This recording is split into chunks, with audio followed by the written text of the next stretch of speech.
the boy who never gave up. In the narrow, bustling lanes of a small town called Gorakhpur, the morning sun always rose to the familiar cry. Tomatoes, potatoes, fresh vegetables. It was the voice of Ramlal, a humble vegetable vendor, pushing his wooden cart through the streets. Beside him walked his 16-year-old son, Aarav, quiet, observant, and full of dreams. Aarav's life was simple. Mornings were spent helping his father sell vegetables, afternoons at the local government school, and nights lying on the rooftop, gazing at the stars. But while the world saw him as just another poor boy from a working-class family, Aarav carried a dream that seemed far too big for his circumstances, getting into the Indian Institute of Technology, IIT. But how could a vegetable seller's son, who didn't even have access to private tuition, hope to compete in one of the toughest entrance exams in the country? One day, a ray of hope arrived. A professor visiting their school announced a free IIT entrance coaching program for underprivileged students. Anyone who passed the entrance test could join. Aarav's heart skipped a beat. This could be his one chance to change everything. That evening, he told his father, "Papa, I want to give the test." Ramlal, exhausted after a long day of work, looked at his son and sighed. "Beta, we don't have the time or money. If you stop coming to the cart, who will help me? Who will run the shop?"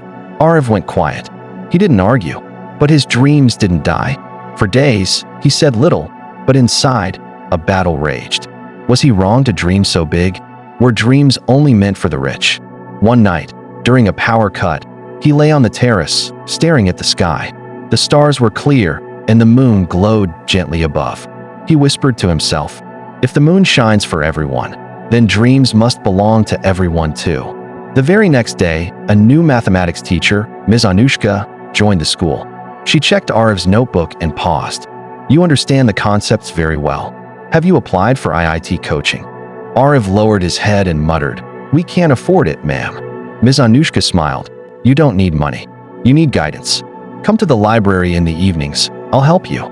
And so began the real journey. In the local library, on hard wooden benches, with sweat-soaked shirts and sleep-deprived eyes, Aarav studied relentlessly. After selling vegetables every morning, he would head straight to the library and study until 9 p.m. The beginning was tough. The books were confusing. His eyes burned, but he kept telling himself, "If I give up now, I may never win." 3 months later, the entrance test results came out. Aarav was selected. For the first time, his father's eyes welled with tears, not of worry, but of pride. But the battle wasn't over. At the coaching center, surrounded by rich kids with expensive bags and smartphones, Aarav stood out.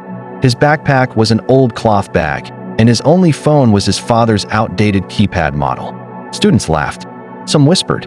Sometimes he felt small. But Ms. Anushka would always say, "Your story is different, Aarav.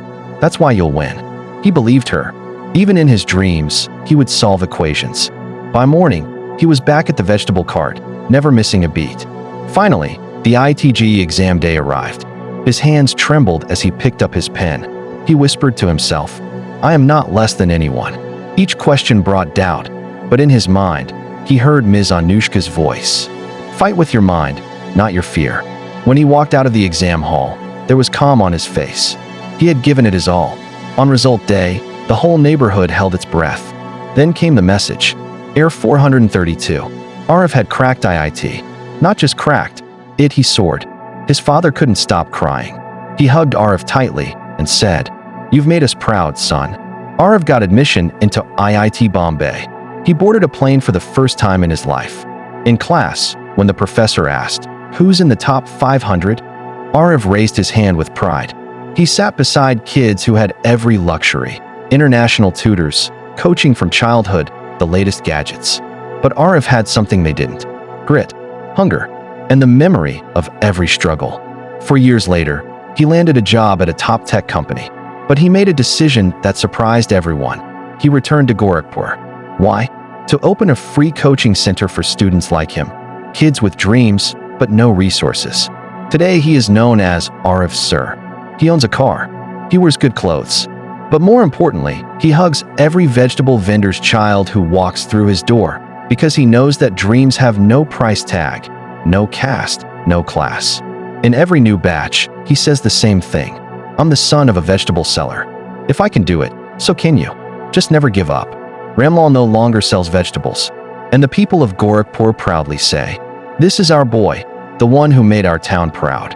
Aarav's story spread across the internet, known as the boy who never gave up.